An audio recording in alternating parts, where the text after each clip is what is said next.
Hello divine souls, मैं Himani, holistic healer and the spiritual guide. करवा चौथ का व्रत आने वाला है। मैं ईश्वर से प्रार्थना करती हूँ कि करवा चौथ आप सभी के लिए शुभ हो, मंगलमय हो।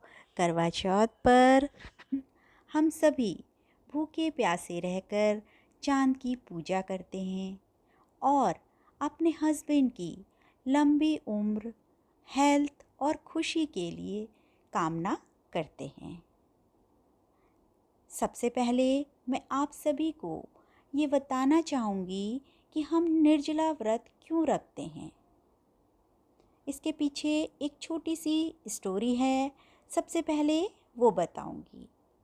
जब कार्तिकेय ने माँ के 9 रूपों की कहानी सुनी तो उन्होंने शिव बाबा और पार्वती माँ के आगे एक इच्छा प्रकट की कि मैं चाहता हूँ कि इस शक्ति को सब याद रखें। तब माँ पार्वती ने कार्तिकेय के नाम पर इस महीने का नाम कार्तिक रखा और शिव बाबा ने कहा यह महीना बहुत ही इम्पोर्टेंट रहेगा, शक्ति की सुरक्षा का प्रतीक रहेगा।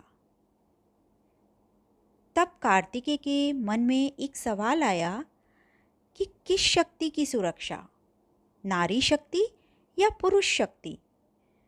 तब इंद्र भी वहाँ थे तो उन्होंने कहा पुरुष शक्ति, क्योंकि पुरुष शक्ति को नारी शक्ति की सुरक्षा की कोई आवश्यकता नहीं है। महाकाली की बात और है। तब माँ पार्वती ने कहा कि नारी तो नारी ही है, चाहे वो आम औरत हो या महाकाली। इस पर शिवजी ने कहा कि शक्ति तो शक्ति ही होती है, उसका कोई लिंग नहीं होता, वो शक्ति चाहे पुरुष में हो या नारी में हो। तभी एक करवा नाम की औरत अपने पति के मृत शरीर को लेकर विलाप कर रही थी। शिव बाबा, पार्वती माँ और इंद्र जी वहाँ पहुँचे। पार्वती माँ ने कहा कि हमें इसकी मदद करनी चाहिए। तब इंद्र ने कहा कि ये नियमों के खिलाफ है, अब वो मर चुके हैं। शिव बाबा ने कहा कि ये मृत हैं, करवा को इसका अंतिम संस्कार करना चाहिए। इस पर पार्वती माँ ने वादा किया कि हम इसकी कोई मदद नहीं करेंगे। साथ ही पार्वती माँ ने इंद्र से कहा कि जो प्रश्न आपने मुझसे किया था कि नारी शक्ति में वो शक्ति नहीं है कि वो पुरुष की सुरक्षा कर सके, उसका उत्तर अब मैं आपको दूंगी। इस पर करवा ने रोते हुए कहा कि मैं इनका अंतिम संस्कार नहीं करूंगी। ये जीवन साथी हैं तो ये मर नहीं सकते। मेरे जीवन साथी हैं, मेरे पूरे जीवन तक साथ रहने चाहिए। या तो यमराज मुझे भी साथ ले जाए या फिर मुझे मेरे पति के प्राण वापस कर दे। जब तक मेरे पति के प्राण नहीं आएंगे तब तक मैं अन्न व जल नहीं ग्रहण करूंगी। इस पर माँ पार्वती ने कहा कि सूर्य अस्त होने तक तुम्हारे पास समय है, तुम अपने कर्मों और शक्ति के बल पर अपने पति के प्राण वापस लाओ। इस पर शिव बाबा ने संकेत दिया कि शरीर मिट्टी का बना है और उसके अंदर प्राण हैं, यानी कि प्राण ऊर्जा यानी पानी है। शिवजी ने कहा मिट्टी के बर्तन में पानी लेकर आओ और जल में प्राण डालकर अपने पति पर डालो। तब करवा मिट्टी का बर्तन लेने गई, परंतु इंद्र ने उसके रास्ते में बहुत सी अड़चनें पैदा की, जिसकी वजह से वो बर्तन फूट गया। मिट्टी का बर्तन बनाने के लिए जब करवा पानी लेने गई तो इंद्र ने वो पानी भी सुखा दिया।